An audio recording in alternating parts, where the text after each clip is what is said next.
Good. Welcome, everyone. We're so delighted to see everyone. We really appreciate you adding an additional task force meeting. Just as a reminder, for some of you, we don't know why Zoom likes to have you register as Yvonne. And we know that as much as it would be fun on our team to have 3 Yvonnes, that's probably not the best for the task force. So if you wouldn't mind renaming yourself, that would be awesome. If you need any help with that, Sabrina will happily help you. And I'm Roxanne White, I go by Rox with your facilitating team, and we are just delighted to be here today with you. In the spirit of equity, I'm going to continue to remind you that if you have questions that are more of a technical nature, throw those in chat, but otherwise I will try to bring those back to the group so that everyone can hear them, because not everyone can access chat in the same way. So I encourage you to do that, please. And all the panelists have full access to chat. And we are also delighted to have some attendees in the room. And there will be time at the end of the meeting for public comment as well, and for you all to contribute at that time. So welcome, and I'm going to kick it over to Yvonne to have us do some introductions. One of the downsides of virtual is we keep needing to remember who everybody is. So Yvonne, help us out today with that. Welcome, everyone. It looks like we have a small group to start with. So we'll go ahead and start there. The question for today is, what do you look forward to doing this fall? So please introduce yourself with your name, who you're representing, and what you would like to do this fall. Let's go ahead and start with Geraldine, followed by Anna DeWitt, if she's on the call.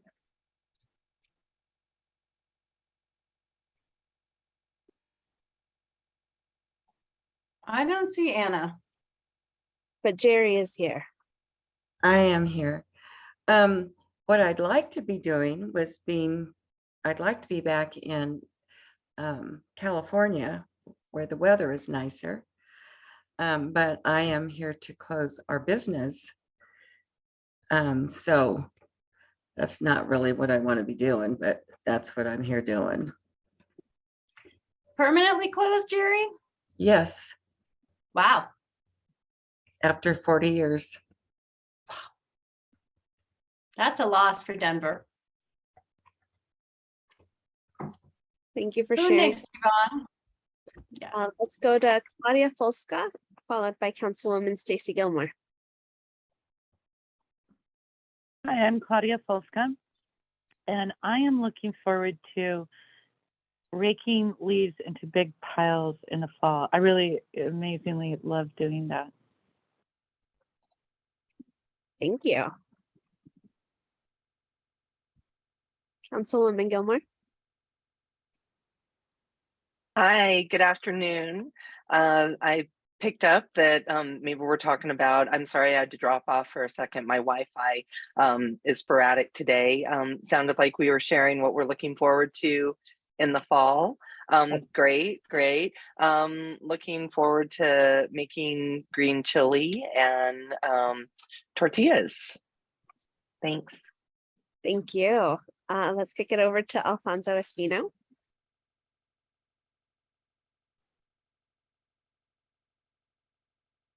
Sorry, I'm having a little bit of an issue here. Thank you on just to make sure I heard correctly, we're sharing what we're looking forward to in the fall, right? Hi everybody, Alfonso here. Part of the GS Coalition as an organizer, and I think the thing I'm most looking forward to is probably trying to get out there into the mountains to see like the color change of the leaves, whenever that is. I don't know, it's kind of hard to predict at this point, just seeing all these transitions in the climate, but yeah, whenever that happens, I want to be out there and kind of see that transition happen. Great. So Alfonso, I live at 9,000 feet. You can ping me and ask me, and I'll tell you exactly where we're at on it. I'd say another 10 days or so, but we've had several frosts, so. Okay, that's good to know. Thank you. Let's go with Brendan Green, followed by Steve Harley. And again, the question is, what do you look forward to doing this fall?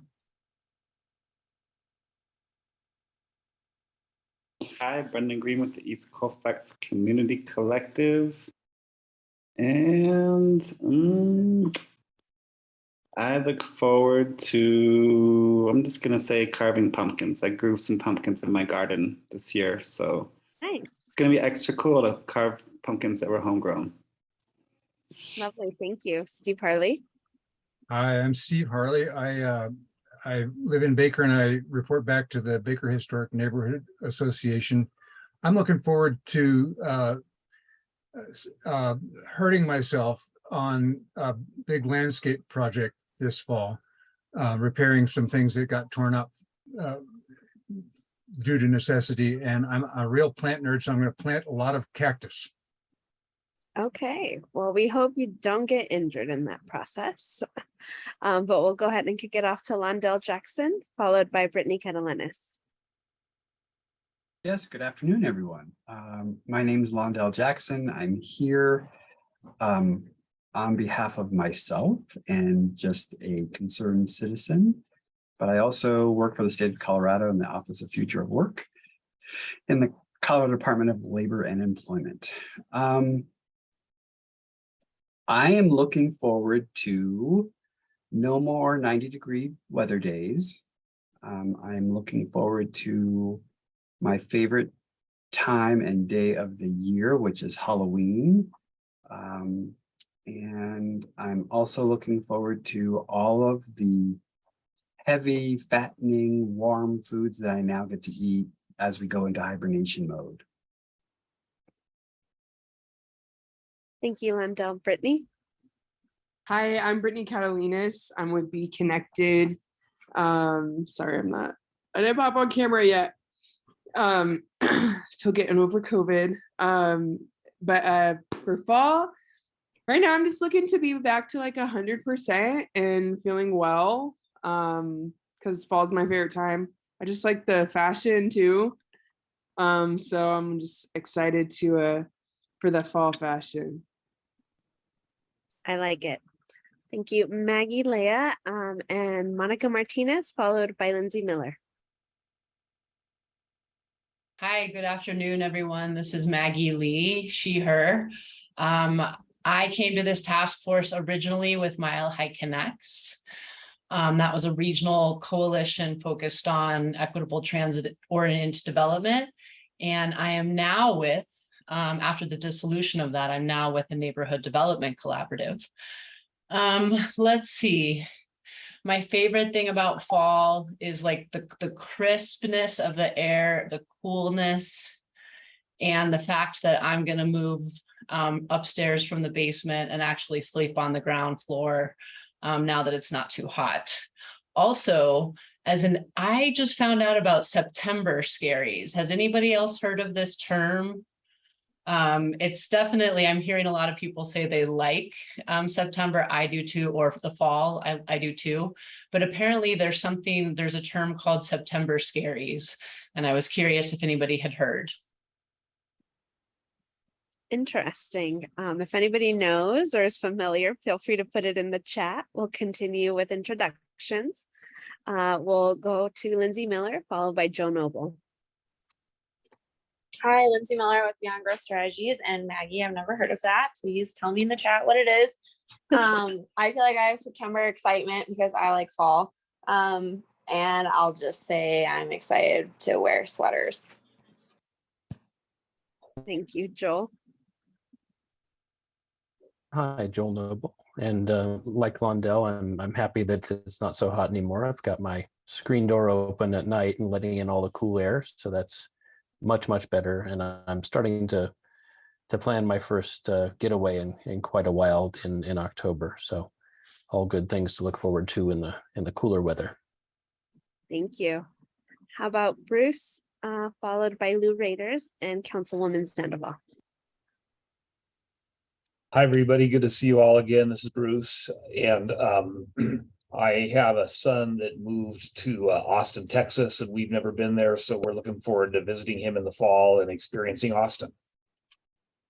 I was just in Austin last week, so lots to look forward to. Lou, followed by Councilwoman Sandoval. Hi, everybody.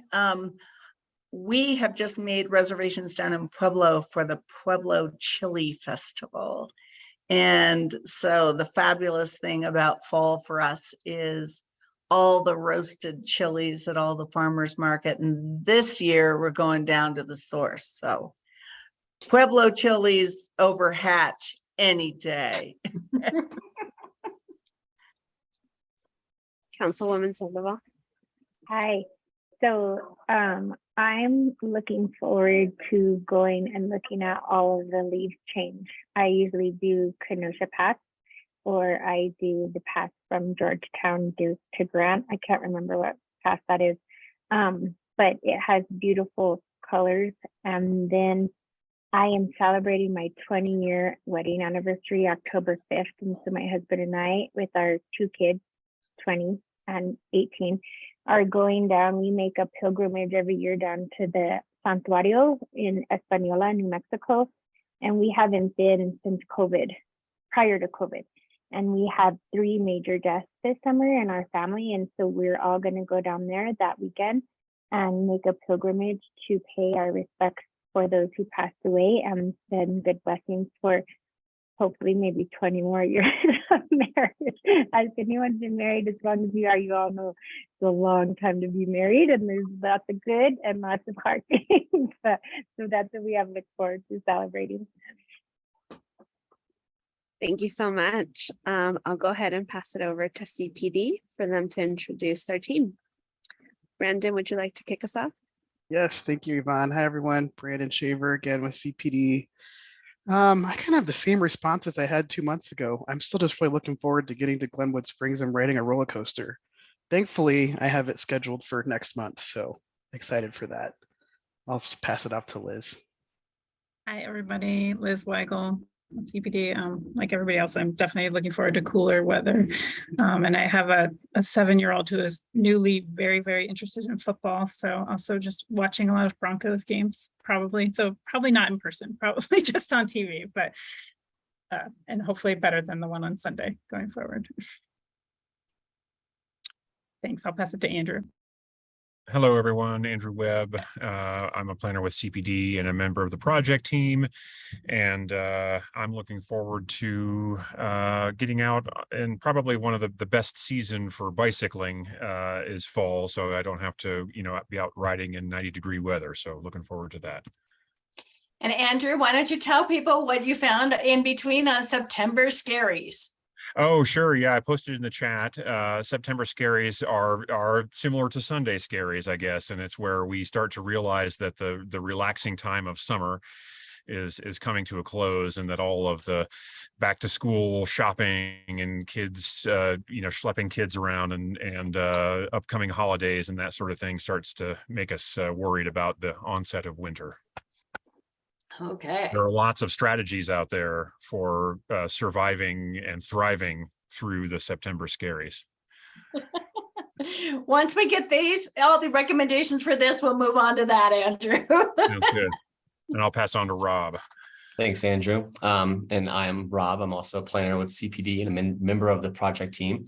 And when I was thinking about this question, I think I do look forward to things like cycling and gravel biking with less heat. And however, this shoulder season is kind of nice because it's not winter when you're trying to go ski every weekend, and it's not summertime when you go backpacking out of the mountains. So looking forward to getting some things done without having that pressure to get out in the mountains every weekend. So that's mine. Yeah. Great, thank you. I think we have everyone from the CPD team. My name is Yvonne Miranda, and I'm with the Strategy with Rocks team. We'll go ahead and let Sabrina and Rox introduce themselves. Are you looking forward to anything this fall, Yvonne? I love fall, but honestly, I love pumpkin spice lattes. So I am so excited that I was able to already purchase lots of them since September 1st. Hi, everyone. Sabrina White. Good to see y'all. I also am incredibly basic, so I have had many pumpkin spice lattes so far, and fall is the best season. So yeah, good to see y'all. Well, I'm Rox, and I'm with Alfonso. I am totally about the fall leaves. So it's part of the reason I moved to the mountains a short period of time ago, is because I love fall in the mountains. So Welcome, everyone. Thank you so much for spending a minute on that. And Brandon, let's go ahead and update people on where we're at in this work, and then let's dive into our agenda today and looking at the equity analysis.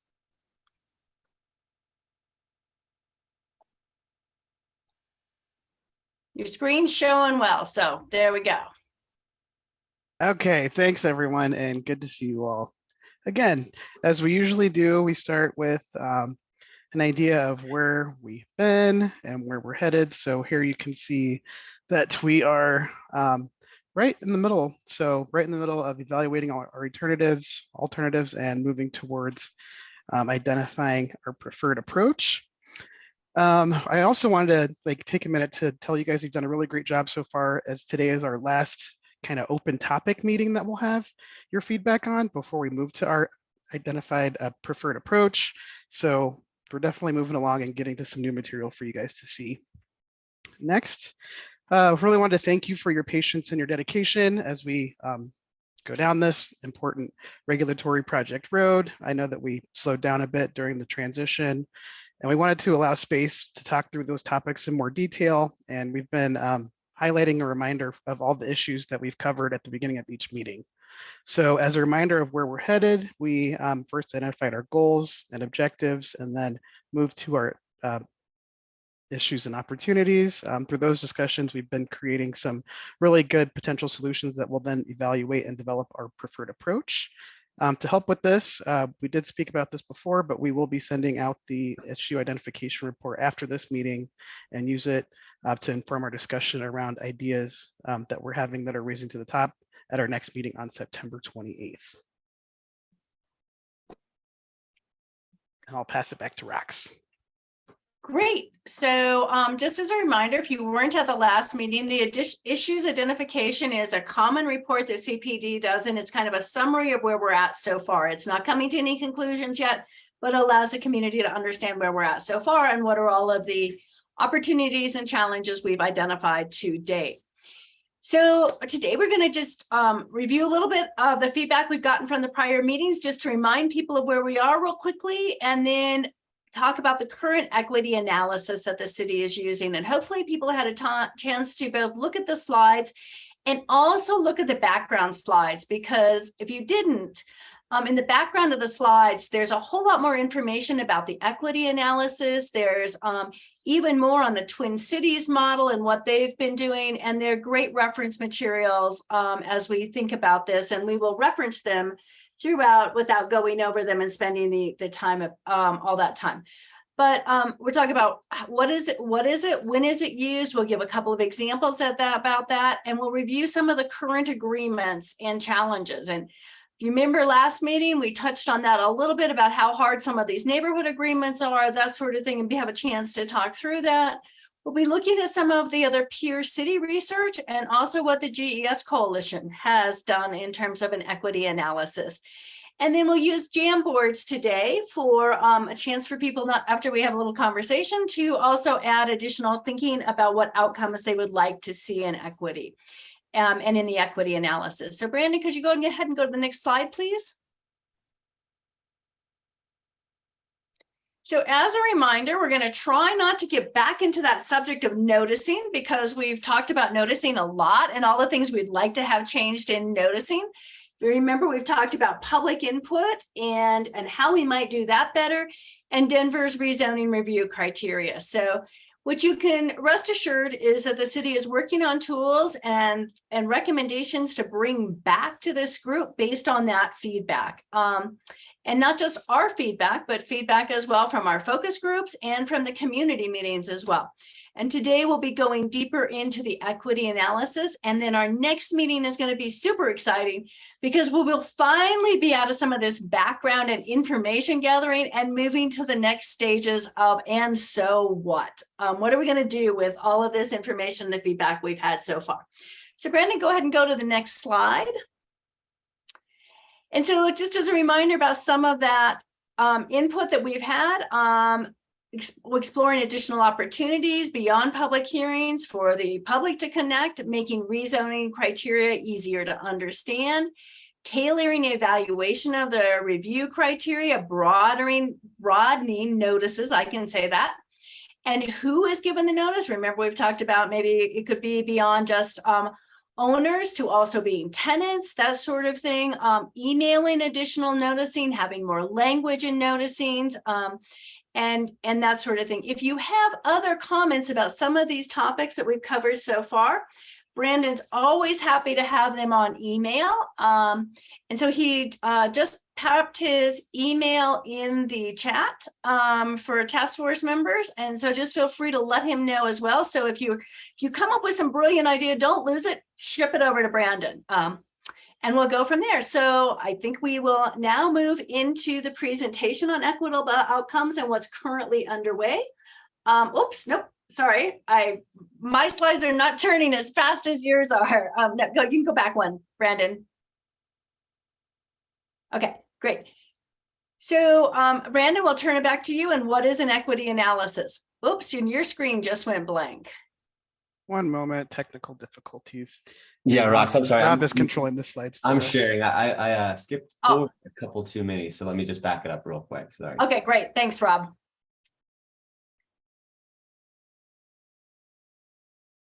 Just put us right back to where we were. Okay, great. Can you go to the next slide, please?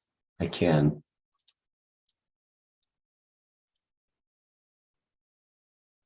This one here, correct? All right.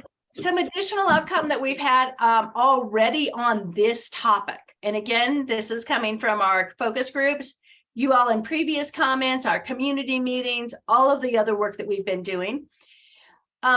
First is that tools to evaluate equity are not used in all rezonings. We know the city's starting to pilot more of these tools, and you'll hear them reference piloting today. So they are not used yet consistently. And sometimes data isn't available at the parcel level or at the small scale. Because keep in mind, rezoning is less than 10%. It's important, but it doesn't impact everything. And oftentimes we're talking about small things that happen, right?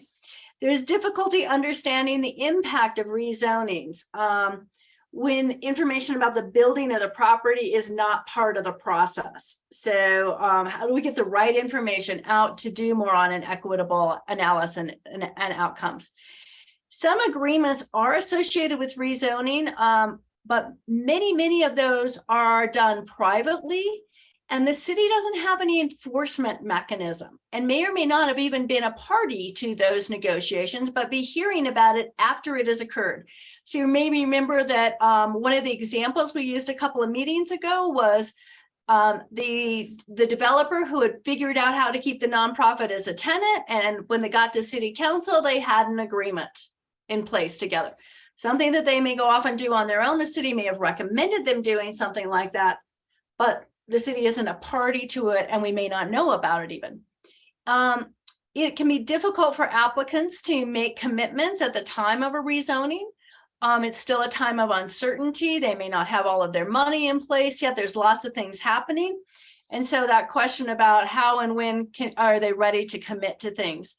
And then the question about rezoning fees and how we might think about the fee structure as also being another place where we could be more equitable. So just reminding folks of some of the things that have come up already as we get ready to look at what has the city been doing and piloting thus far. So Brendan, I'm going to turn it back to you.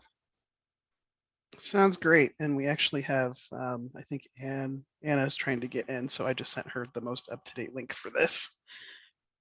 We can move ahead 2 slides, Rob. Thank you.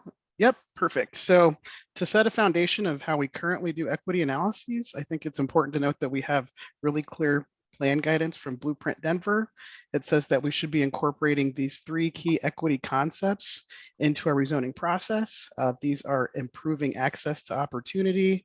This one measures factors such as proximity to transit, public parks, and fresh food, as well as important health indicators such as child obesity, life expectancy, and access to health care. The second concept is reducing vulnerability to displacement.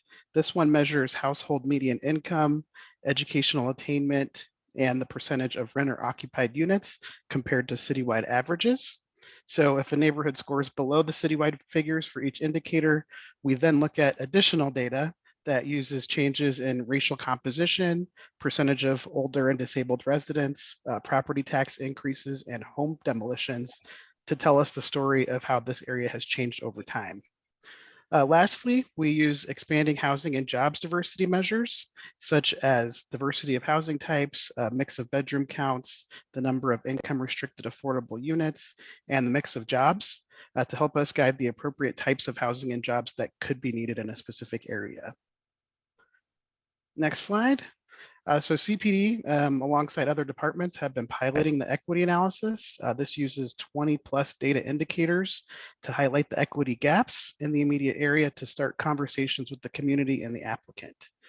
This has led to a mix of outcomes as the equity analysis process is not codified into our zoning code and does not have clear requirements. So we found it a little bit challenging to integrate these equity concepts into rezoning of smaller sites that could be perceived as having a smaller or larger impact on the community. So how this works is that the equity analysis is produced by staff at the pre-application phase. It is then shared with the applicant and paired with the menu of strategies, thus creating an equity brief, which we provided you all with as an example. Staff then asks the applicant to provide an equity response with their formal application, and it is then reviewed by CPD and other departments during the internal review phase.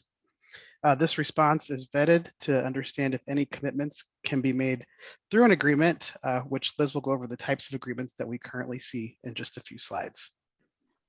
Next. So before we get into where we've piloted the equity analysis, this is the full exhaustive list of the data points that we use to generate the scores. As I previously stated, there are additional data points that we pull for sites that score vulnerable to displacement on all 3 of these indicators. I wanted to stop here and see if there's any questions around this slide or what I've just covered. So let me ask you this, maybe you can raise your hands or, use your hand raise sign. How many of you are already aware of this tool before coming in the meeting today? Okay, so a few of you, but a few of you not as well. So as you look at this, or maybe you look at this for the first time, does it make sense?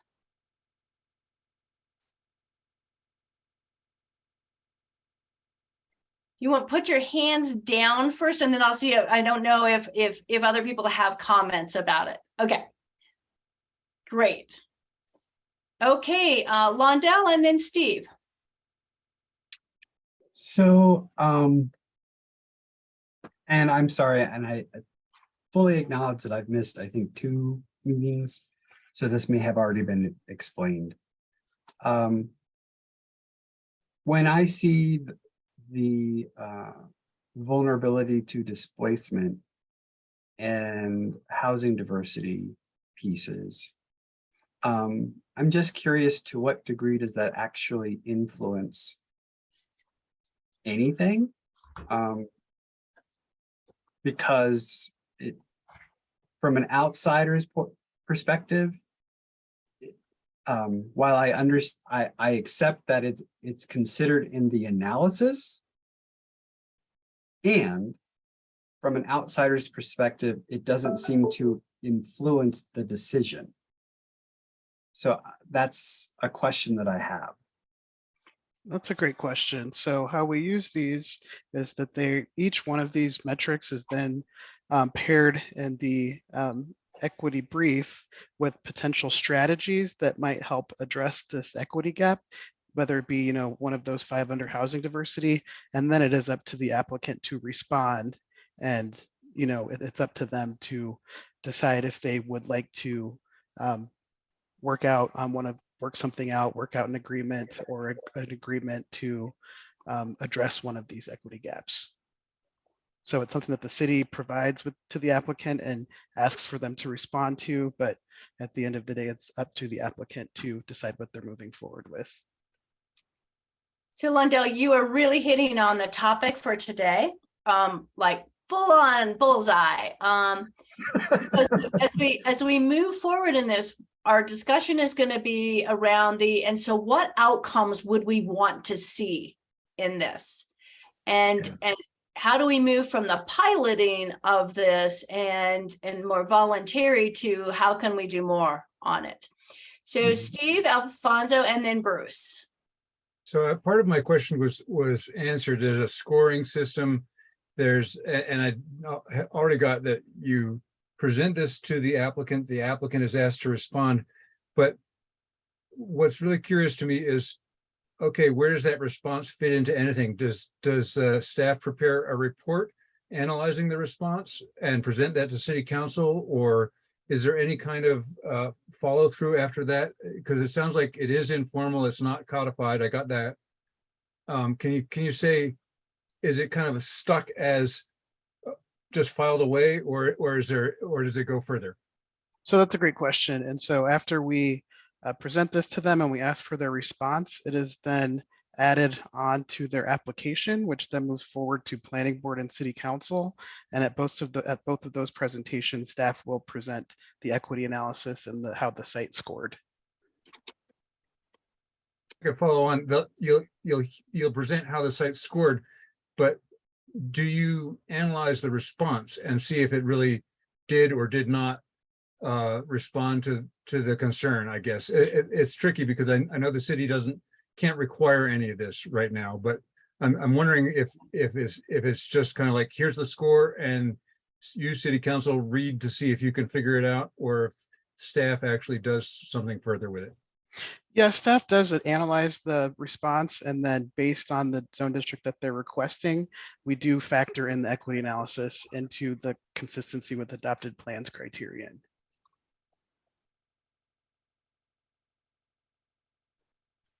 Okay, Alfonso, and then Bruce. And then Joel. Thank you. My question, kind of along the same lines, is more of taking advantage that we have some council people in the room, is how council people have experienced the equity analysis from their perspective. I say that from the perspective of when I've gone to council meetings and I've seen like the briefings and the reports. I always just see it like as like line items, like they met these requirements and that's why it was recommended, basically, like that it did meet it. So just how the city council, how is their perspective? Like, what is the process in terms of the equity analysis for them? Is it just like that front page report, so to speak? Or does your offices engage in different ways of analyzing it, just to be able to decide on if it met that criteria when you're voting for a reason? So let's pause for a second, see if council members have any thoughts and answers to that. And then also Joel, from the planning board perspective, as a planning board member. Council members? Yeah, go ahead, Stacey. Oh, okay. Thank you. So yes, we definitely look at, how the CPD staff rates a project and what they're communicating back to us as far as what, if it complies or not. And, when we get those reports, we know that they're utilizing information that many times has been collected by our Office of Children Affairs in the city, especially when we're talking about, access to opportunity, vulnerability to displacement. And so we do have good data as a city around how we can make decisions to mitigate displacement or negative impacts to the community. And so really, from my perspective, when a project is happening in my neighborhood, most times the developer will reach out to my council office for an initial meeting to share with me what they're proposing, where they're at in the process. And many times that initial meeting is at the recommendation of community planning and development staff.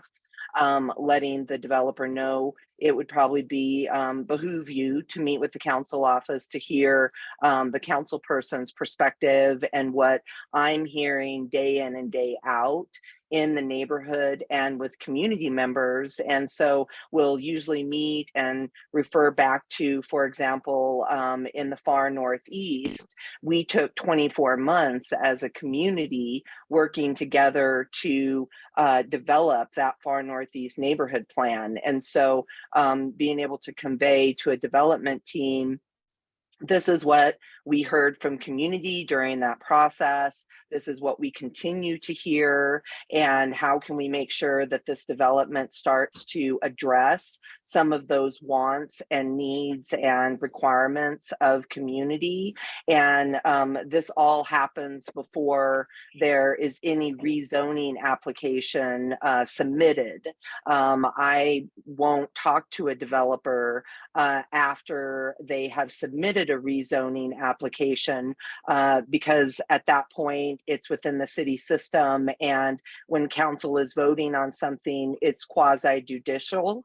And so I don't want there to be any further communication after they've submitted that rezoning request. And so then it goes through the city process with the planning board, and really paying attention to that planning board report, especially as it comes through our LUDI committee in the city, and then we'll hit first reading and then second reading on the floor of council, with the public hearing required upon second reading. And so really paying attention to what the developer is telling me initially, CPD staff's evaluation, and then what we hear in LUDI committee, and then on the council floor upon final, and taking everything, every piece of evidence, every document into consideration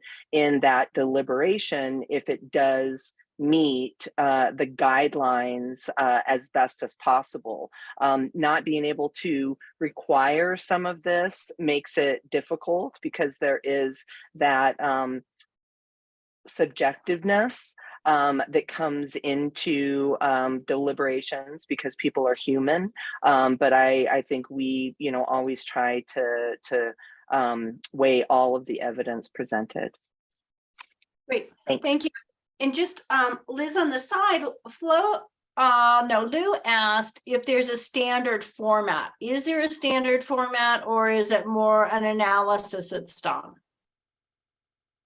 So the equity brief that Brandon sent an example of, that's something new. I'd say I think it was, maybe it's been about a year that we started using this at the pre-app stage. A lot of those cases, as you've heard before, haven't moved forward, but there are a few examples, and that's a standard kind of format we've piloted of this. Here's all the data, we want the applicant to respond to it. And then separate from that, there is in our staff report, something we've been doing for some time, especially on larger rezonings, is a staff analysis of how the district furthers or impacts those equity concepts and blueprints. So our staff reports have a fairly standard format of that analysis that we do. Okay, I think we're next to Bruce, then Joel, then Caitlin. Well, except Councilwoman Sandoval, did you want to add anything to the Councilwoman Gilmore's response?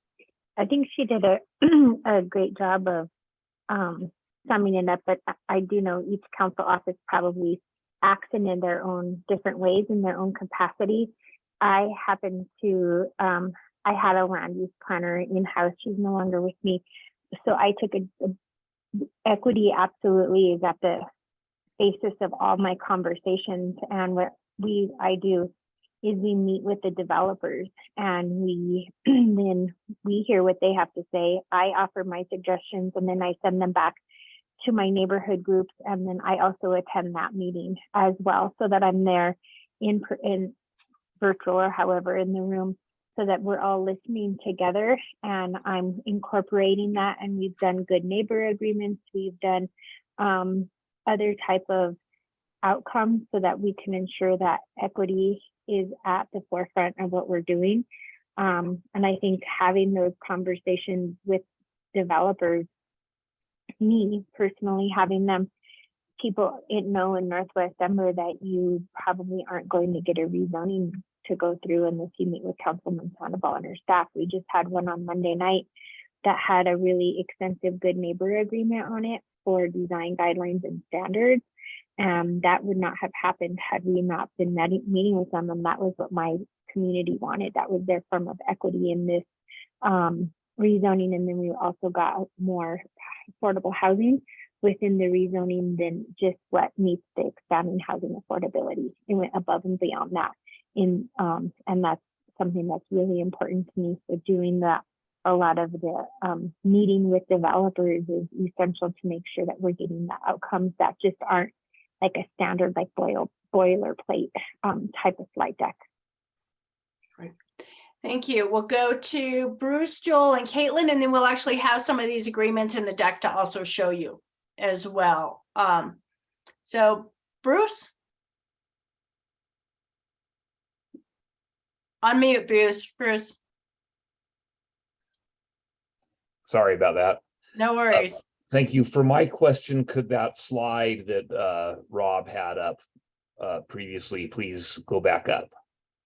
Which one are they, of all the factors? Yeah, this one. Yeah. Thank you. Yep. So my question is that if, for example, a rezoning application scored really high on access to opportunity, it was near transit, it was near healthcare, it was near schools, it was near healthy food, and it also mitigated displacement, like maybe it's vacant land instead of, you know, existing residents getting torn down, and it helped with adding diversity of housing stock, and it was close to jobs.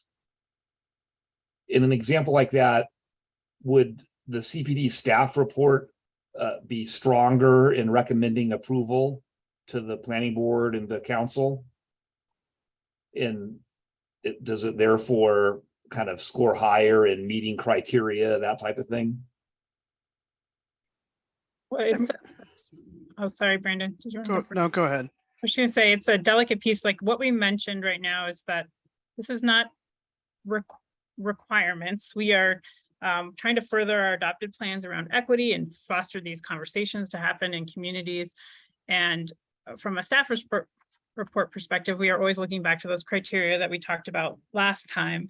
And sometimes what you find is there's a private agreement, and typically we won't factor that into our analysis, not knowing whether that private agreement will stand the test of time or something could happen. So we typically will speak to things that we have a firm commitment with the city around. So if we know the expanding housing affordability requirements now, or if sometimes we have an open space agreement, there's places where we have had an agreement with the city where we would really speak to that.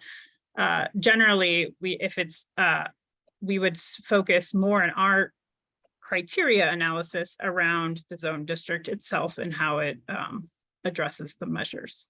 But some of this is about fostering that conversation happening and that thinking, at least in the piloting stage, around all of these factors with the community. Okay, thank you. Great, Joel, and then Caitlin. Yeah, as you know, I serve on the Denver Planning Board, and so this is a really interesting time because I think we saw our first small rezoning. There have been many large rezonings, but our first small rezoning that came with an attachment asking for dialogue with the applicant about how what they're proposing to do, the rezoning that they're looking for will help on some or all of these dimensions, and also asking to reflect on will there be any negative effects on these dimensions. And you know, I've been fairly hesitant to go into any realm that says, well, this is science and we can measure these things, and this small rezoning is going to cause a change in any of these measurable things in an area. And Blueprint Denver explicitly cautions that we not do that. On page 67 of Blueprint Denver, it says really, not just for the purposes of, data availability at a census tract level, that kind of thing, but also the notion that, you can track the change to one particular rezoning that, by the way, if the rezoning is successful, is doing what our area plan said. That's had me really unnerved and cautious about this whole discussion. But when I saw that attachment to that first rezoning, I actually became a little hopeful that what we're really looking to do here is cause a conversation at the time of application that asks the applicant to reflect on and to work with the community on how their rezoning and whatever they plan to do with the land if it gets the rezoning can do the most help, can be of the most help along these dimensions. So rather than jumping ahead and saying we can measure this and it's a criteria and it's pass fail, which is the thing that has me very nervous because I frankly don't believe it. Instead, it's going right to the beginning of the conversation and saying, while we are working together on moving from the city we were to the city we want to be, how will your proposal help with these things? I think that's super healthy, and I'm hoping that's where our conversations are leading. Thanks. Yep, that's our hope today too, Joel. Caitlin, and then we will go to the next section on the slide. So Caitlin? Yeah, I just wanted to take a moment, and I know Brandon covered it in these slides, but to sort of acknowledge the work that I think the city and Blueprint did, several years ago to really set the stage for the conversation we're able to have today. And I think we as a task force should recognize that I think the city did, and I say the city broadly, right? Like kind of the community of the city, along with the planning department, did a really good job of being on the forefront about thinking about equity when we were redoing our blueprint plan at an earlier stage than when a lot of other communities have started talking about equity. And some of the mapping and the work that was done around looking at access to opportunity and vulnerability to displacement really was able to get baked into and be a grounding kind of jumping off point in Blueprint that I think really allows us to now take it to the next step, and was one of the reasons I was so excited to be part of this task force, right? And so I think just acknowledging that the work that set that stage, because I think it really has been thoughtful all along, and now to potentially take it to that next piece. But acknowledging that even, for example, the reports that we're talking about, the equity brief, that's a pilot right now, right? And the planning board just saw kind of one of its first rounds of it. And so I know we all want to do more and do more faster, but always kind of being thoughtful about how we're taking those steps. Great. Thank you. And we are about to move to some of the questions that are happening in chat about what the agreements look like, that sort of thing. So great. Let's go ahead. Take it to the next slide, Rob. Okay, so again, I'm going to use the P word of pilot. The equity analysis has been piloted for our larger legislative rezoning. So recent example could be, neighborhood-wide rezonings by council members to allow for accessory dwelling units. In 2019, we also began conducting equity analyses for sites that are larger than 5 acres. Some of these continue on to our large development review or LDR process. But most recently, in mid-2021, CPD began doing equity analyses for smaller sites in our nest neighborhoods, which are very vulnerable to displacement. What we've seen so far in these pilots is that it's been much easier to get commitments for the larger sites that may already have infrastructure and transportation needs that we can help solve for. And it's a lot more challenging for these smaller sites where specific development projects or proposals have not yet been determined, and they're just in the door for rezoning and aren't sure what their project is going to look like. So what we'd like to discuss with this group is how you think the current process is working and what parts should be carried forward and potentially codified. So next slide, here are a couple examples of some successful outcomes that we've seen from the equity analysis pilot. We've seen some commitments to open space, which can provide more opportunities for access to recreation and help reduce childhood obesity. Similarly, we've seen commitments around on-site infrastructure and transportation improvements such as wider sidewalks and tree lawns and enhanced bus stops. And these can provide better access to public transit and access to the important services in the neighborhood or across the city. So these commitments can be negotiated either with the city and or the neighborhood. I think we spoke briefly about that in that discussion, but I'm going to hand it over to Liz, who's going to walk us through each of those agreements and how they typically occur. Great, thanks, Brandon. So I think there's been some discussion in the chat, and we just wanted to do just some background on these different types of agreements and some of the pros and cons of them, just so that everybody's kind of more aware of what we currently use. And to step back a little bit, remember, we do also, going back to those equity concepts, we also have kind of citywide efforts and big regulatory efforts to try to incorporate those equity concepts, like the expanding housing affordability project that recently happened, to try to make that happen even beyond the rezoning world and apply to all development. But if we go to the next slide. So I'll walk through these. The first type that we wanted to highlight was something that we call a development agreement. And this is really an agreement between the property owner and the developer and the city or the county of Denver. So the city itself is a partner in an agreement.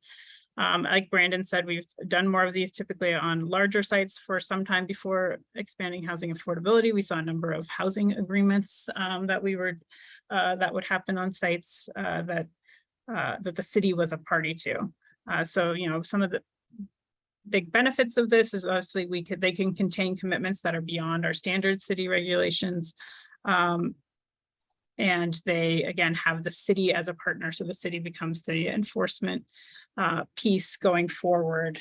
And like I spoke to, these are the types that we typically would speak more to in our staff reports because the city is part of that commitment, and we can ensure that it happens going forward.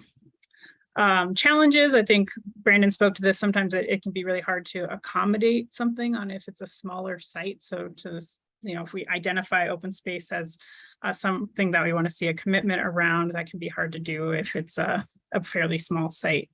In many cases, this is more of a kind of practical city logistics problem of we lack a mechanism to enforce a desired outcome. So if we don't already have a city process in place, it can be hard to make an agreement and then say the city will be able to track it, and that we have a team who's focused on that and kind of make that happen over time. So that has been a challenge sometimes, where a developer might be very willing, and sometimes why they go to another type of agreement to make a certain type of commitment, but we don't have a place today in the city to be the enforcer or the part of that agreement. And then I think what you'll see on all of these that can be a challenge during rezoning is that sometimes it can be very difficult to include a commitment if there isn't actually a project at the time of rezoning. So if a rezoning is proposed, but they're not sure what they're going to build there, so they could build an apartment building, they could build townhomes, they could have a mixed use building or not, sometimes that's unknown, and that can be hard to have those discussions around particular commitments. Click to the next one. So this one you've probably heard of more broadly. We have not used this much, and we have not used it with the rezoning in Denver, but it has happened, I think, around a couple of development projects. Is what's called a community benefit agreement. And this typically happens between, again, the property owner and typically some type of organization that's representing the community. These tend to focus on a range of kind of typical things you might see in a development agreement, but also more equity focused type commitments.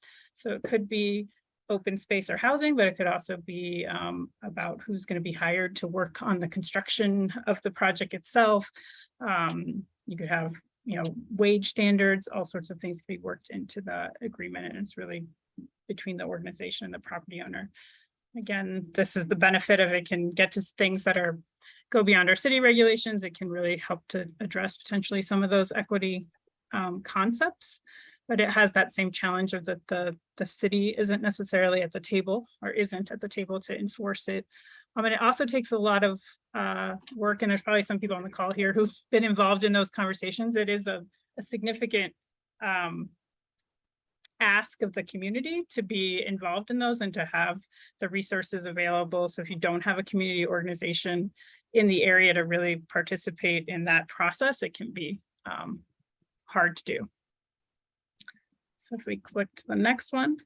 So this last one was mentioned by Councilwoman Sandoval, and we do see this frequently with rezonings as a good neighbor agreement. And again, this does not involve the city directly. It's between the property owner, and it can be between a neighborhood organization. It could be between particular just neighbors in general. It doesn't have to be an organization specifically. Sometimes this is recorded as a deed against the property. There's different ways that it can be officially recorded, but it does become the role of whoever signed that agreement to enforce it, and the city is not involved in that. Sometimes you see these outside of rezonings on very specific things like a liquor license to open a particular business. But with rezonings, we've seen that these sometimes address building or site design, making sure there's points of contact between the neighborhood and the operator going forward. It can speak to some of those equity measures that could be addressed, but the city doesn't typically participate and give influence over what elements are within the good neighborhood agreement. So again, I'd say the challenges are that the city is not the enforcer.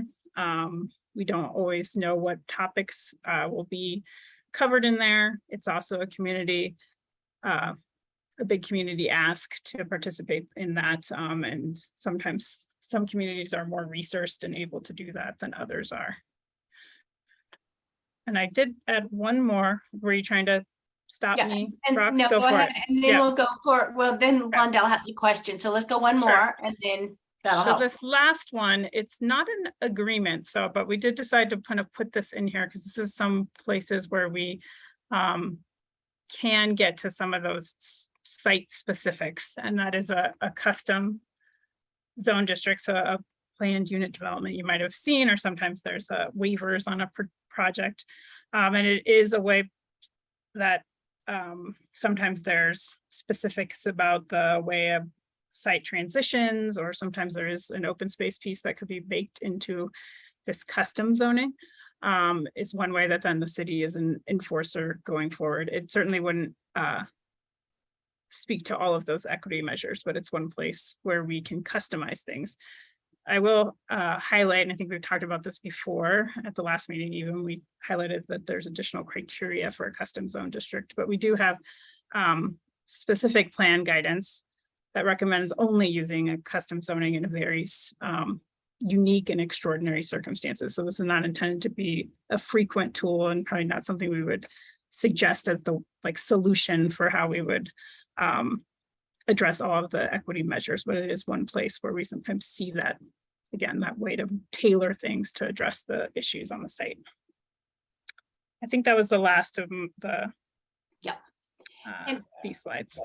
And so Londell was just curious about when purchasing a property, if there's a way that, based on his planned use, that it automatically he knows whether or not it needs to be rezoned.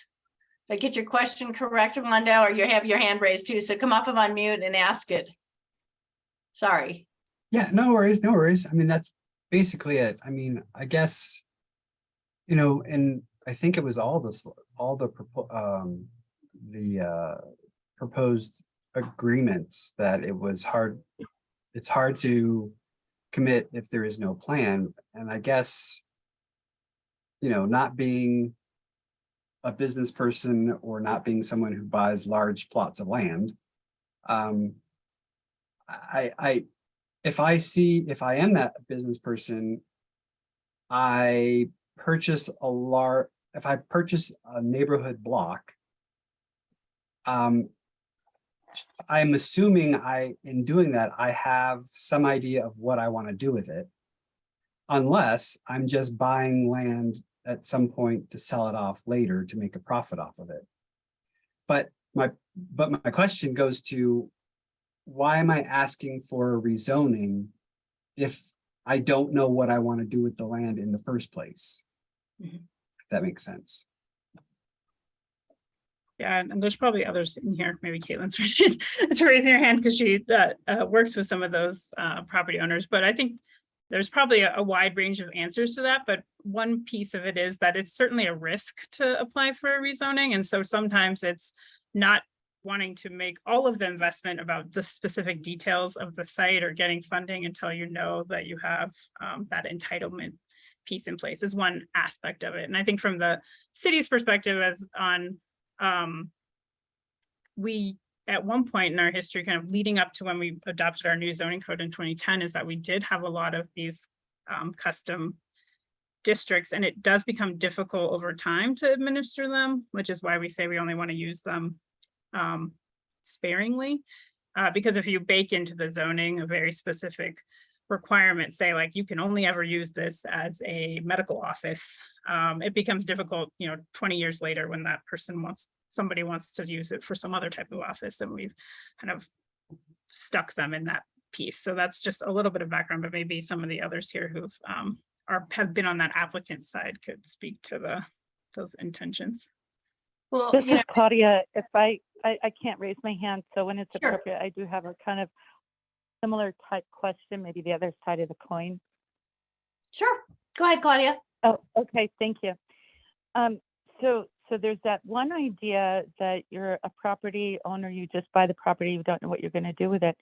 What about existing properties, businesses or developments that do not fall within the equity criteria because they were built before that?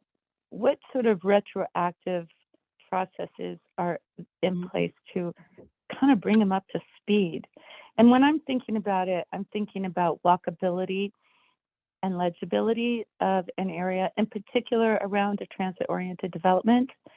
And so you could have 6 different property owners, and they all have these like parking lots that don't communicate. In other words, I don't know how to explain it. They're unique to themselves. You have to drive out and then drive back in. But if you're walking, you can't walk through the whole place. You have to walk out and come back in, and walk out and come back in, and so forth. And by the way, there's a lot of curb cuts to nowhere, just saying. Yeah. So what about that? Bringing people, current developments up to speed with the equity that is in place right now, or that will be in place moving forward.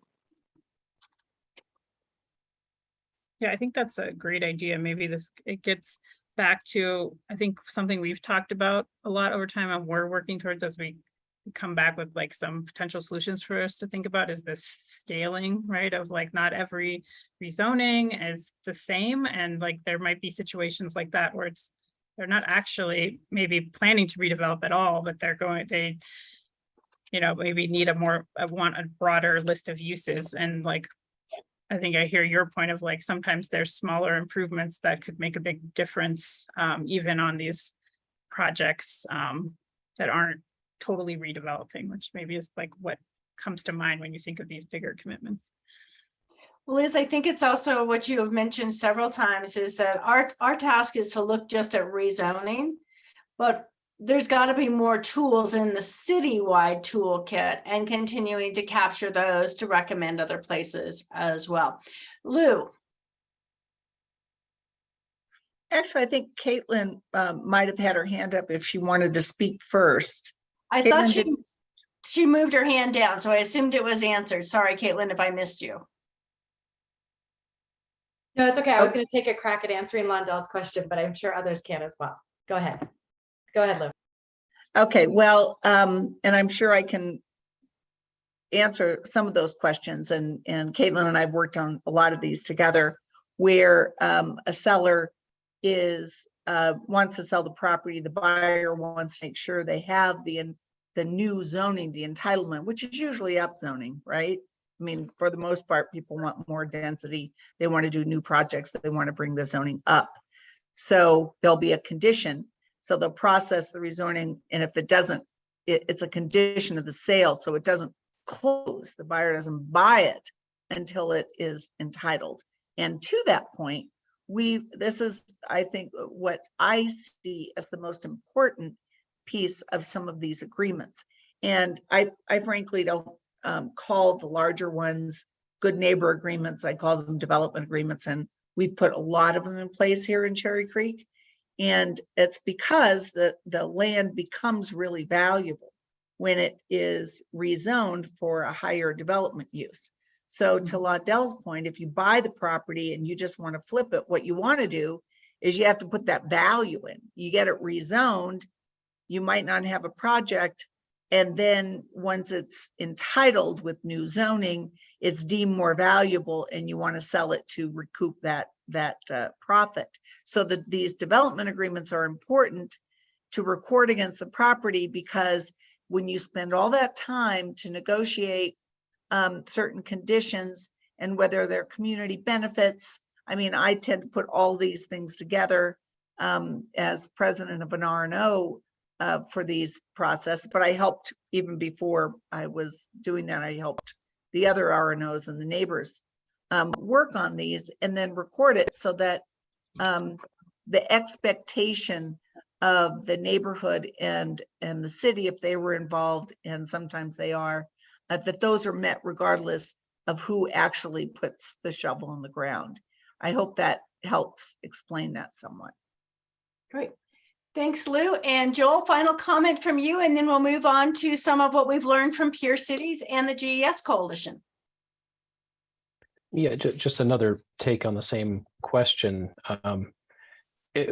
Quite often seeing people, whether it's from my neighborhood association perspective or planning board, people are looking to get a zoning consistent with adopted plans, and that itself is a lengthy and risky process. You're going to spend 9 months or a year on that. You're going to spend a lot of money on, if you're going to have consultants walking you through the legal process, etc. And so while they may have some sense and will tell the neighborhood, generally we want to do, apartment building, or generally want to do commercial or whatever, they have not spent the time to hire architects and design a building and stuff for zoning they don't even have. And people often want to know, well, who are your tenants going to be? What businesses will be there? Like, that's many, many steps down the road, because they don't even know if they're going to get the zoning or not. So I think it is always helpful to have neighborhood discussions to say, what direction are you going here? We're interested in knowing, but I also think it's perfectly reasonable that people don't really know. They're in the middle of an uncertain process to see if they can get the zoning to begin with. And while this is up on the screen, custom zoning, one of the outcomes I'm interested in avoiding in this effort is essentially reinventing custom zoning, because we're talking about agreements and restrictions that would be somehow parallel with the rezoning. But we run the risk in some scenarios of locking in a particular use or locking in a particular building. And so just like with custom zoning, some years down the road, when the tenant changes or when the building is going to be replaced, effectively having to rezone. But it won't be rezoning, it'll be going through a quite similar process to change this other agreement. I agree that we want to have the tools at the city level to do that, rather than being private side agreements and deed restrictions that some people think they're doing themselves a favor by writing terms like this is in perpetuity, because they think they're smarter than all future descendants that will come after them. But I think staff knows what I mean, and just testing where we end up going to make sure we're not effectively recreating custom zone districts. Thanks. Great. Well, thank you all. Great conversations today, as usual. And let's see, Rob, you're going to talk us through some of the peer cities, and then we'll turn it to Alfonso to talk about the GES coalition, correct? I sure am. Great.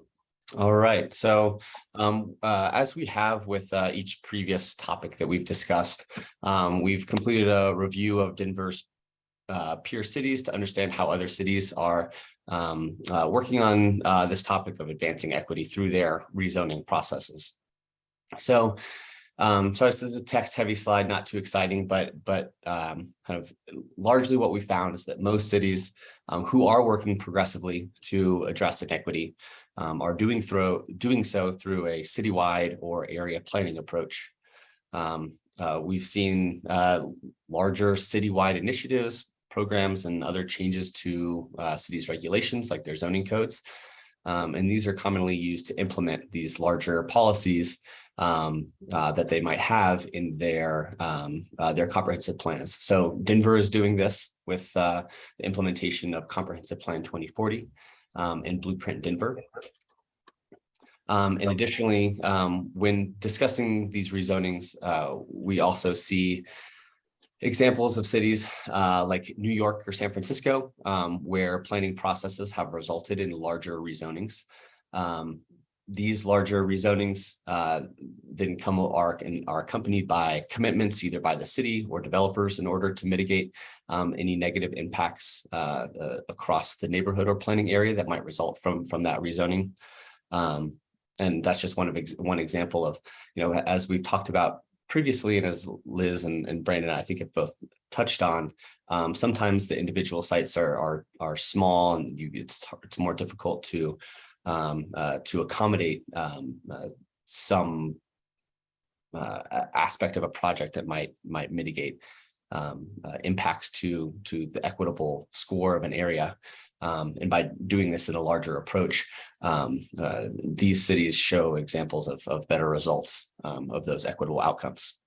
Denver is also completing rezonings in this way with our ongoing neighborhood planning initiative and doing rezonings that kind of accompany the adoption of those plans. So the city of Denver is also moving in that direction. Otherwise, we see that most of the specific development or most of the commitments that are made by developers during a development process occur at the development process or the site planning process rather than the rezoning process. So, we see this in cities like Boston, Seattle, and in Denver for our large development review projects that Brandon kind of touched on as was one of the original pilots for the equity analysis. This is occurring at once there's a specific project that's being proposed rather than the rezoning process. So Rob, is that similar to what the council members talked about it happening before it moves into that process? Potentially or potentially after too. So, if it's occurring at the specific development at the site planning phase, that would be after a rezoning would occur. And thank you. I completely forgot my last bullet here. Maybe this is what you're talking about. I think, the other kind of large piece that we saw across cities and across other rezoning processes, but in addition to that, and in a lot of their other planning processes as well and development processes, the earlier there's engagement between the developing party, whether it's the applicant, the developer, or the property owner, and to the community, that results in a better outcome from an equity standpoint, because at that point, earlier in the process, whatever point that might be, and Rox, to your point, and in this case here, probably prior to the submittal of a formal application, there's a possibility that the project is more malleable at that point, and the developer could be more flexible when making any negotiations or agreements with the community. So the other interesting thing that we found, and that has been brought up by some council members and other members of the task forces, are these this equitable development scorecard. So we looked at this scorecard that was developed by nonprofits in Twin Cities, Minnesota, so kind of in the St. Paul, Minneapolis area. And what this scorecard did was had several questions for each of these six principles, and scored the development kind of all the way through the development process to understand, whether or not it is equitable.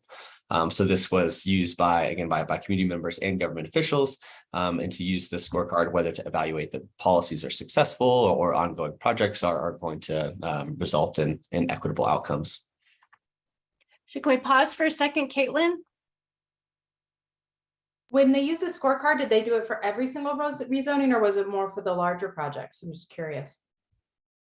Liz, you unmuted. It looks like you got that. Yeah, answer. I think in looking at this, like this, and this was, I think, yeah, some of the task force members suggested this idea, and we've heard it mentioned, so we went and looked at it.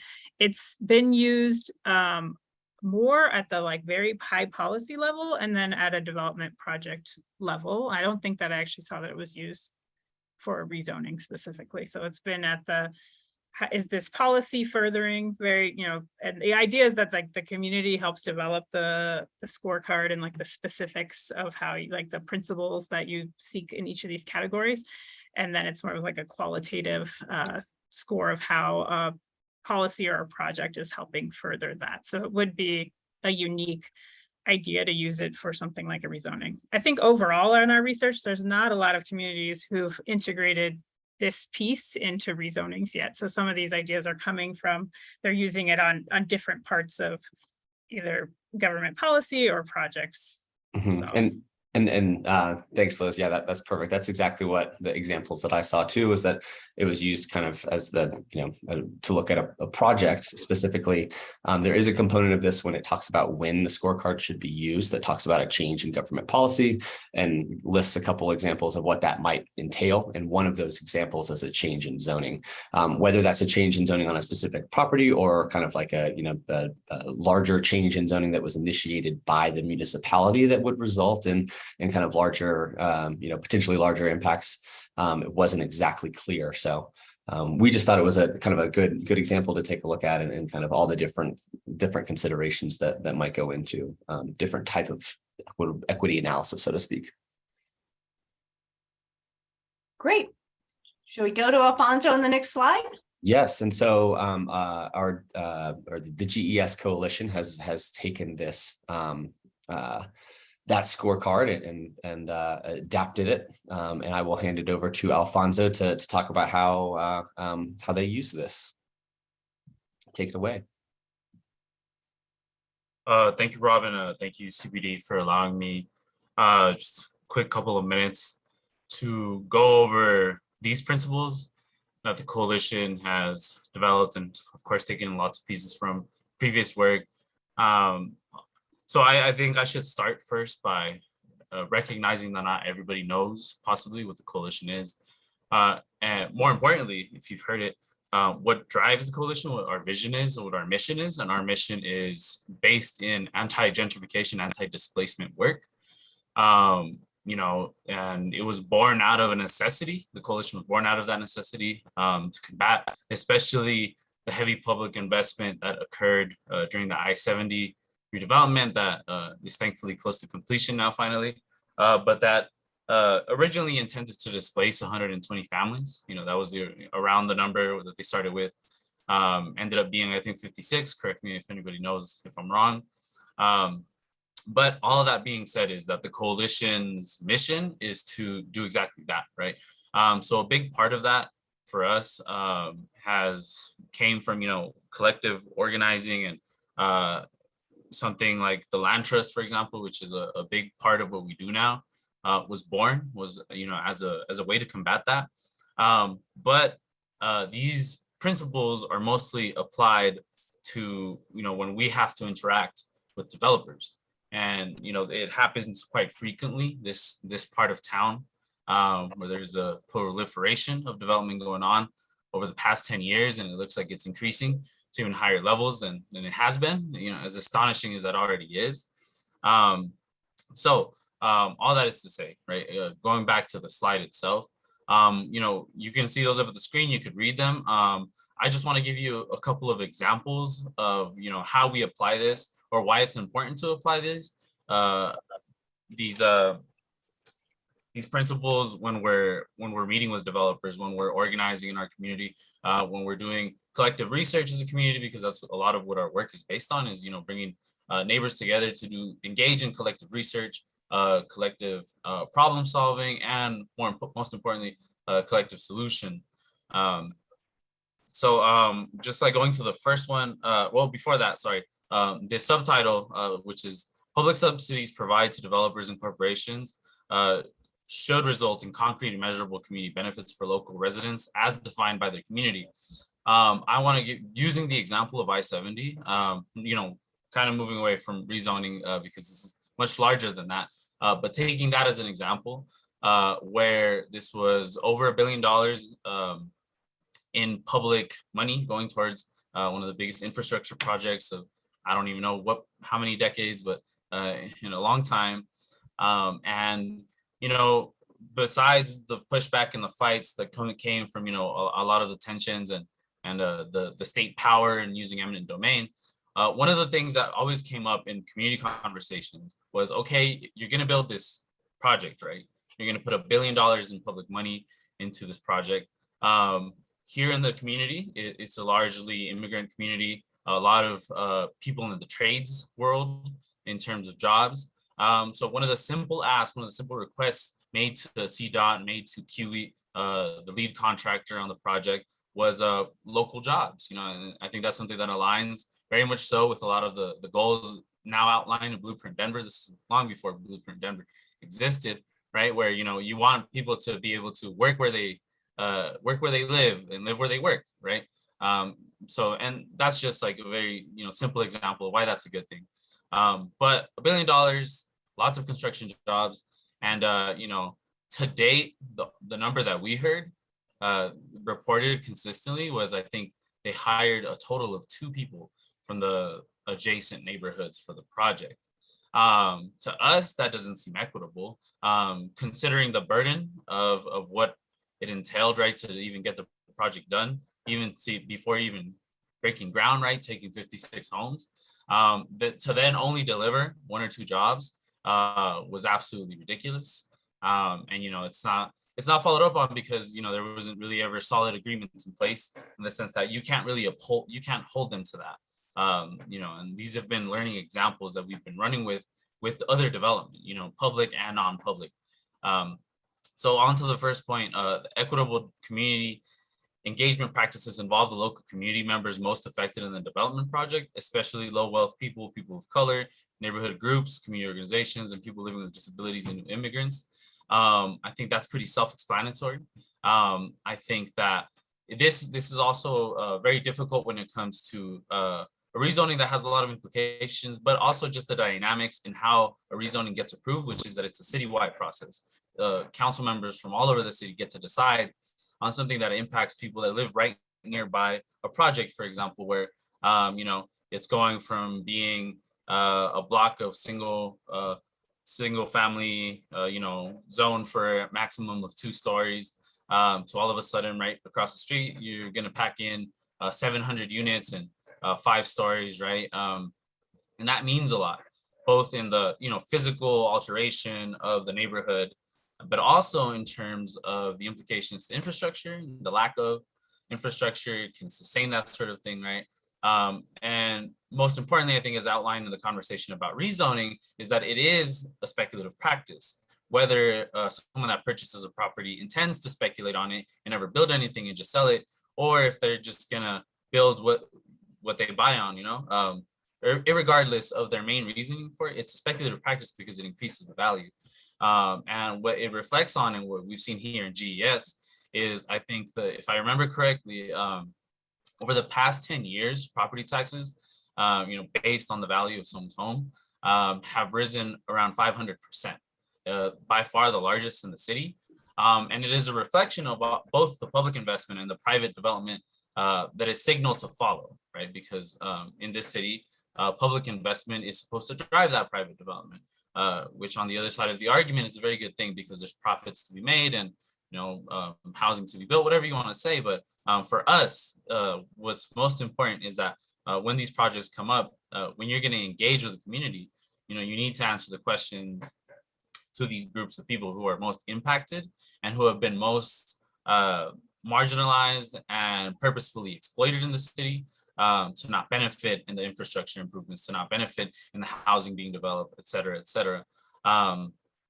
And the second point about equitable land use practices, I think what I wanted to really highlight is just, I think for us in Global and Swansea, there's, I don't even know how many plans, neighborhood plans, but you know, for example, recently in the past 10 years, there's a Elyria Swansea neighborhood plan, followed by National Western Center redevelopment master plan. And then on top of all of that, Blueprint Denver got passed a couple of years ago. So that's 3 plans that we have to contend with.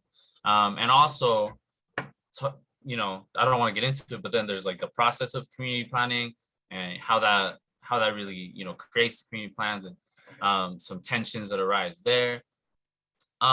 But overall, I think for us, it's been really hard to balance that. And we tend to defer to the Elyria Swansea neighborhood plan or the Gloveville neighborhood plan, because those are the ones that did tackle the immediate residents, right, or invited and at least had some sort of participatory fashion tailored into the process. So for us, it's pairing that, especially with Blueprint in mind, with our goal of achieving, you know, the goal of not displacing people, of keeping people there, and also ensuring that, you know, over here in these 3 neighborhoods, Gloveville and Swansea, we have some of the highest number of people per unit, right? So, you know, in a single family home, you have, for example, 8 people living in it. So for us, you know, it's important that as development comes, that people get to move into those new apartment complexes that they're building, right? Which is not something that we often see. So if they're going to be using, you know, exploiting, maybe that's a strong word for some, but, you know, a recommendation for up to 5 stories in this stretch of the neighborhood to build, you know, higher density. Well, for us, it's important that that is accompanied with keeping people there, giving them access to those newly built units, et cetera, et cetera. I think number 3, I don't want to get too much into it, but I think this is just more broader recognition of the dependency both on the car, of course, that I think a lot of people can share that gripe. But here in Gloveville and Swansea, you know, it's been deprived, I would argue purposefully so, of a lot of basic infrastructure. I think the famous one is always like the grocery store example, right? So we always want to see development fill in those gaps that we're missing, right? Whether it's healthcare, providing childcare, you know, the example that I just gave of filling in the grocery store need that's persisted for decades. So we want to see those sort of things come in because it contributes to equitable transportation practices, because we have people that are catching the bus all the way to Commerce City to the closest Walmart to be able to fulfill their weekly needs for food, right? Things of that nature are not equitable transportation practices, and it doesn't contribute to a walkable neighborhood, a more livable neighborhood. And I want to finish because I feel like I've been talking forever. But for number 4, I kind of gave you a big example already with I-70. I don't want to keep going on with that. It causes me a lot of heartburn. And I think the last one is pretty self-explanatory. I think that I don't want to talk with a lot of certainty, but I think 30%, the goal of restricting how much people spend on their housing is, I think 30% has always been like the generally accepted figure, both, you know, by city governance and community organizations of like, you know, once you're passing that threshold, it becomes very difficult to have housing security. You know, so not only is it like the typical people are one paycheck away from being displaced, they're also sometimes one rezone away from that as well, because not even just rezoning, but just public investment drives this, right? There's a recent Denverite article where they talked to a couple of neighbors about the park that's going to go over I-70, and somebody pointed out how, sure, that might be a nice park. But the only thing I've noticed is that my rent increased $1,000, $1,000 a month in these past 5 years since the project has been going on. So, want to leave it at that, and just a big thank you to CPD once again for letting me present to the group why we abide by these principles when we're engaging in community benefits agreement. And the last thing I will say, I think I should have mentioned this, is that, not only is this just like, this abstract utopian vision of how we think that our neighborhoods should be developed, these principles have helped us, this is kind of like the line that we hold. It's our bare minimums. And it abides by the values and the mission of the coalition, Organizing Neighbors. And so far, it has resulted in 2 successful community benefits agreements, one of which was the first large development in the technical neighborhoods that we saw a mass influx of the new residents in that apartment complex on 48th and Race actually come from the neighborhood, because there was a whole generation of young people who have not had access to all of the, all the infrastructure being built, all the units being built down the street in Rhino, which technically falls in Global and in Elyria, Swansea. As I don't think I need to remind people that Rhino is not a neighborhood, it's a special tax district, it's an art district.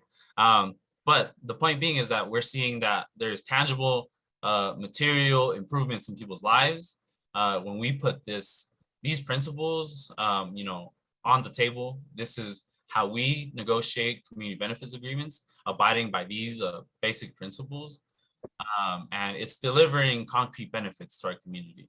That is not to say that I would call that the solution by any means. I think these are all alleviatory in nature, because it's much bigger than this. But I did want to end by saying that. Great. This is Claudia. Claudia, go ahead. Can I please make a comment? Alfonso, I really appreciate and loved what you said, and I learned a lot and was reaffirmed on a lot.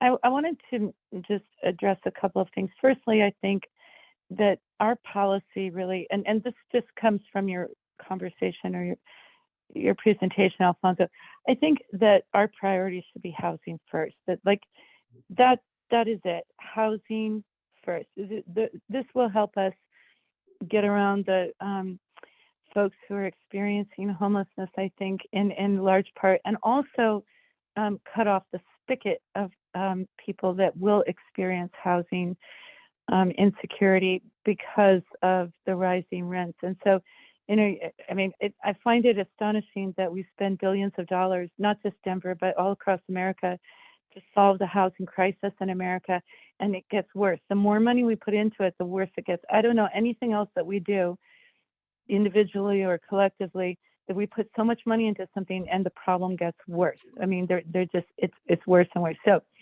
now the 30% of your income, that's such a random number.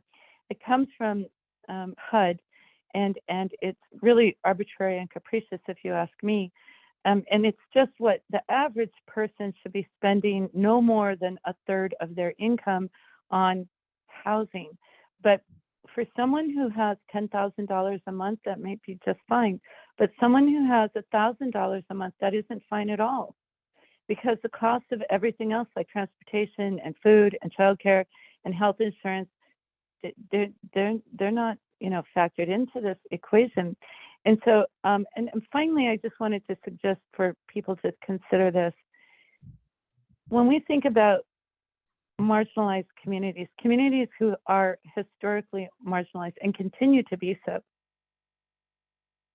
I think that we should look at, when we look at them, look at how we are zoning through the lens of equity with a ratio. So, if you're looking at a zoning situation where you have historically marginalized people that will be impacted, then it gets a bigger weight than just a score. Like on that scorecard, you don't just give a 1 or a 2 or a 3.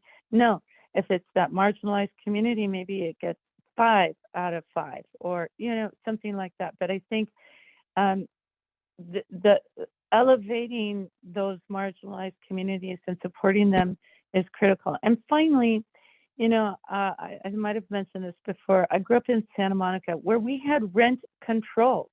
And that's why my mother, as a single mother, was allowed or able to, raise me there in a fairly decent way. But so rent control, I think, should be on the table for a conversation.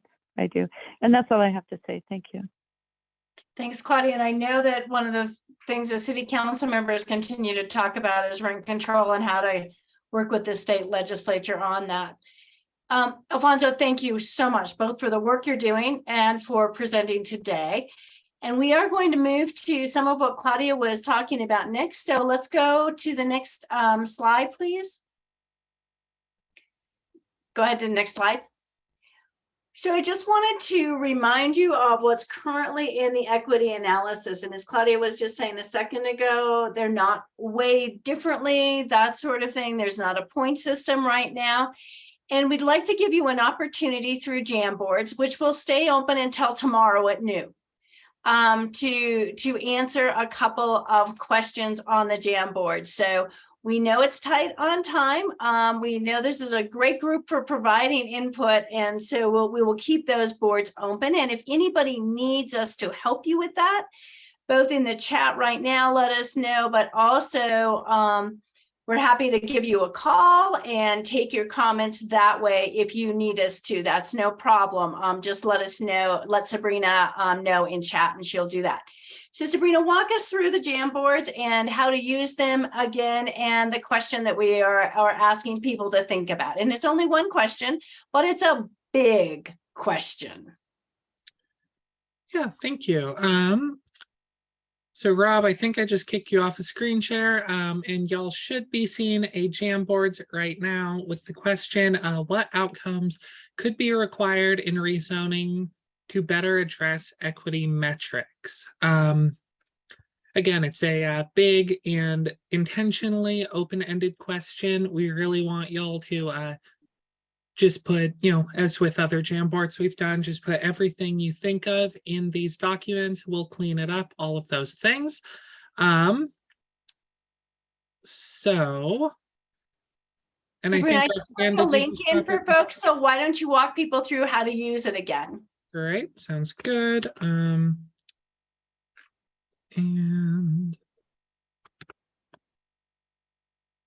all right, so everyone let me know if you can access that document first. It looks like people are hopping in.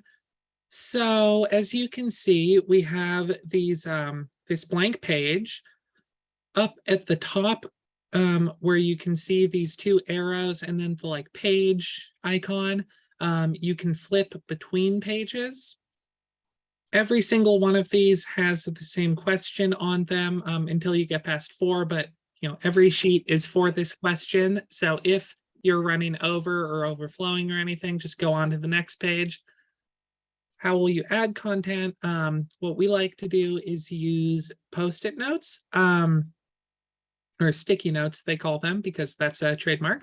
But over on this left-hand bar, the 4th item down that looks like a little sticky note, when you click that, it opens up this window. You can type in your words, change the color if you want to, and then hit save.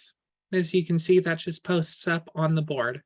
You can move it around once you've done that. And then finally, if you're typing out multiple thoughts, let's say you have a few thoughts here, you don't actually need to click the sticky note icon every time. It'll just auto-generate a new tab for you as you are typing your thoughts. So you can do that. So hit save to get it to auto-generate the next note for you.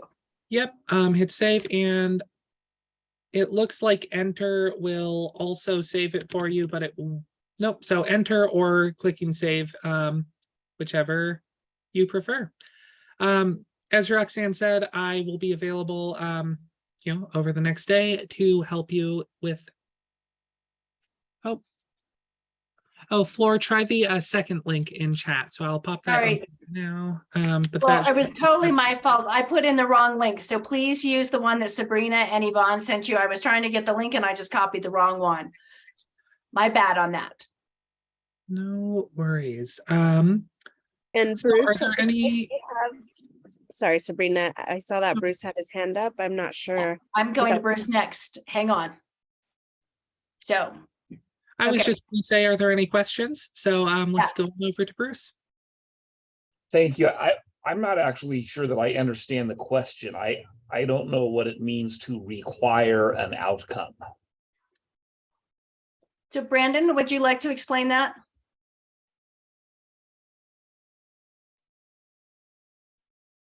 Sure. So we're thinking of outcomes or kind of the examples that we use. So like a commitment to a community serving space, a commitment to an upgraded bus stop, a commitment to anything that you saw out of those metrics that we use when we do our equity analysis, and there's 20 data points that we use. If there's any outcomes that you can tie to those, I think that's what we're really interested in hearing. I think it's more of, a question down the road of if we have the appropriate tool to actually require that, but I think that's where we're trying to get people's brains thinking around. So Bruce, you We're might also take open 2 to minutes of like half. Go ahead. Sorry, Liz. sorry, just like if there's other ways you would use that equity analysis or other ways you would do it, like around engagement and those pieces, I think we're open to all those ideas as well.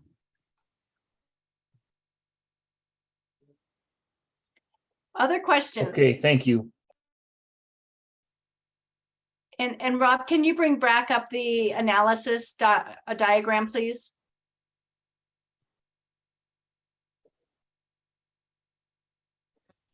So as a reminder, these are all of the areas. So if we think about life expectancy, how would we measure that? Or if we think about job diversity, Alfonso gave us a great example just a minute ago. Out of all of that, 4 jobs, like, are we looking at a percentage of jobs? If new jobs are created, do we want X percentage to be counted? Those sorts of things.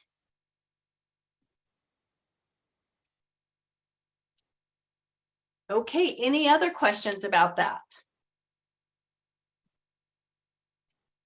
So we're going to give you some time to work on that. And at the same time we do that, let me go to our folks who have been so great about being patient and listening into the call, and just see if anybody there has public comment.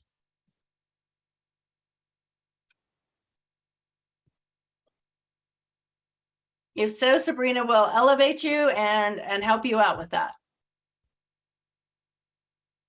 Hi, this is Robin Adams. I'm a current Master of Urban and Regional Planning candidate. And just super appreciative of everybody's expertise. And I think this is a really interesting project. I had a question for Alfonso. The community benefit agreements that the GES coalition did, since the city wasn't involved with enforcement, what were the mechanisms that you put in place just to make sure that there was accountability with those?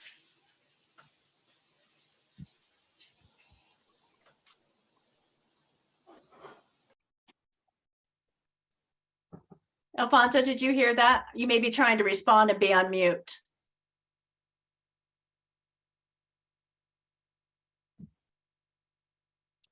Alfonso seems to have his camera off and his microphone off, so he may have stepped away for a second. Is there anybody else who can help answer that in terms of accountability from the GES coalition?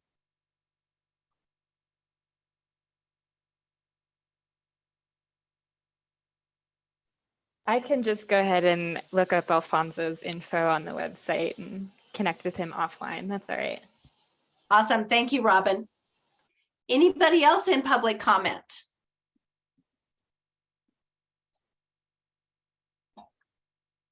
Okay, we will give you this time to keep working. And Brendan, why don't you at the same time tell people about our next meeting? Because we will leave this up and open for folks and just give you the time to keep adding on to the jam boards. Certainly. We just want to thank everyone for participating today. We got some really good feedback from you all, And like I said earlier, this was kind of the last open-ended meeting that we're going to have. We're going to take all of this input in and we're going to do a really quick turnaround and hope you can join us in 2 weeks where we start to focus on recommendations and get your reactions to those and how we can best craft those to make this a successful project. So thanks again and stay tuned and hope to see you in 2 weeks. Maggie, we have a question. Yes, I guess I want to lift up some of what I'm already seeing in the Jamboard. Something that came up for me as folks were chatting, talking today, providing their input. This is a big question, yes. And the reason it feels like such a big question is because looking at all of the components of the pilot equity analysis, you all are attempting to apply to applicant initiated rezonings. It feels hard, at least for me, but I surmise I speak for others, that to tease out the causal or correlational relationships as it relates to all of these factors when we've already acknowledged that. And Caitlin, thank you so much for bringing us into context, because we wouldn't have been able to have this conversation today if we hadn't gone through the process to create Blueprint Denver. And while that has gotten us here, we've already acknowledged within this task force, which is tasked with a smaller scope, I think, than most of us have been clamoring for this entire time. What can we do within this task force to tease out some of the pieces that really are directly related to these smaller rezonings? And then ultimately, when we do suggest or provide our guidance, our suggestions, I think that we should squarely present ourselves as one of many processes in a greater inequitable system. And many of those components, the rezoning process relies upon. And so I just wanted to flag that we are working not in a vacuum, very much in a network, and that I think it would behoove us to stand for equity and say, while the scope of the rezoning process is small in and of itself, I think we could stand strongly for equity based on the principles that GES just shared with us. And that could be something that we really lean into. So this homework assignment is very hard. Yes, I will put some thought to it, but I also just want to put it out there just to acknowledge where we are in the greater ecosystem of things. Thanks. Great, thanks, Maggie. And I see some of you talking about for small rezonings, how much can we expect them to solve, that sort of thing. But we also heard from you all throughout that one of the things that's missing is quantifiable and measurables and really looking at those outcomes. And so that's why we are asking you this tough question of help us go in the right direction as we're thinking about this. So any other final comments? Flor? I do. Yes. So one final comment from me is that, in the last meeting, we spoke about the neighborhood R&O task force, and I'd like to know more about that, seeing how vitally important those are in these rezoning conversations. So how can we be involved, or how can we use their updating and integrate that information with this information? Great. We'll ask to have someone at the next meeting update us, Flores. I know last time we had, or 2 times ago, we had Councilwoman Sita Baca, who's on that group. And we'll try to get someone who's on that group again. Yeah. And I think, yeah. Okay.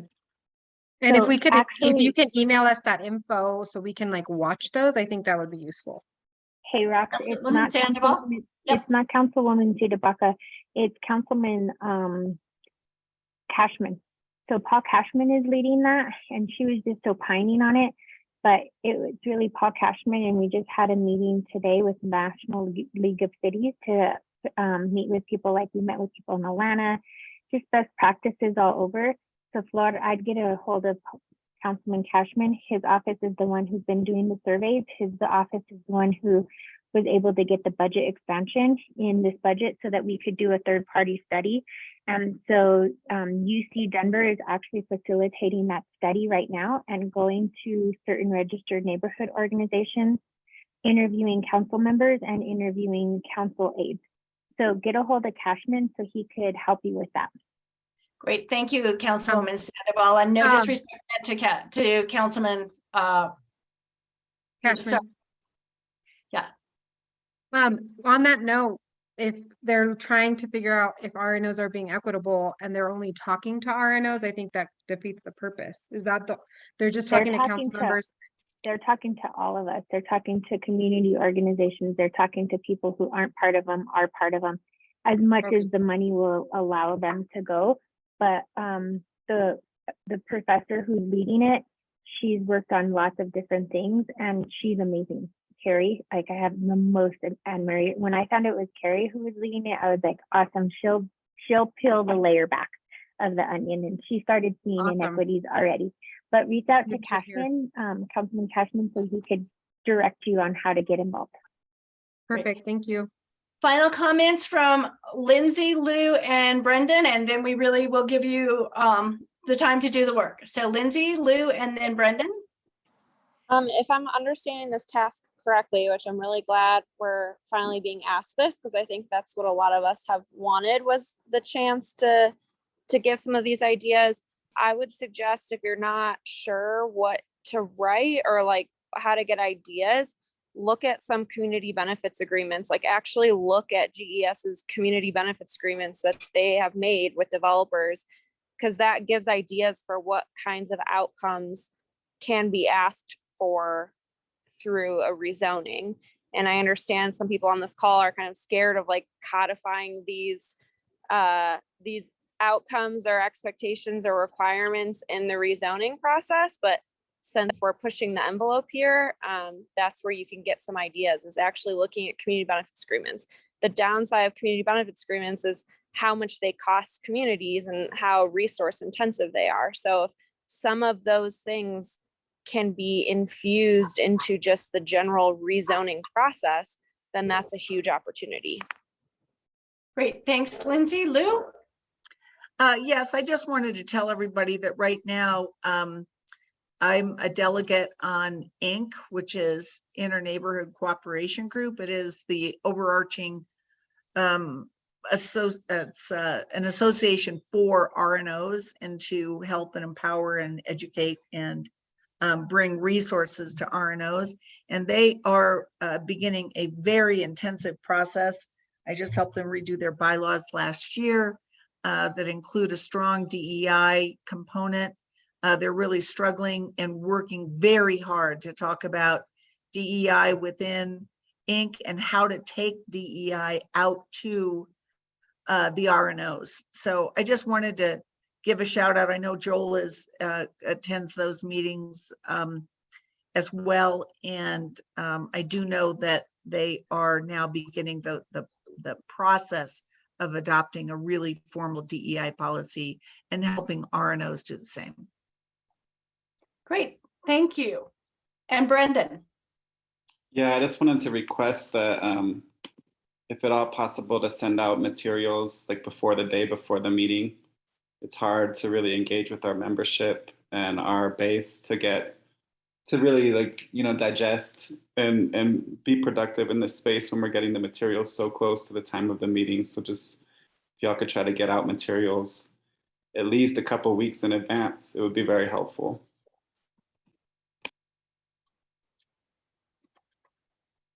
Thanks, Brendan. We'll continue to do our best to get them out to you much earlier. Most definitely. And like I just spoke to, our next meeting is in 2 weeks and it is a really quick turnaround frame. So not sure if we can hold to the weeks before, but we'll try our best to get them out sooner. Great. Okay, we're going to leave the Jamboard open. Thank you all so very much for the great conversations today. You will have the Jamboards. You have the slides from yesterday, so you have this slide. And we will stop the Zoom call, stop the recording, and then stop the Zoom call in just a minute. So thank you all so much. Thanks, everyone.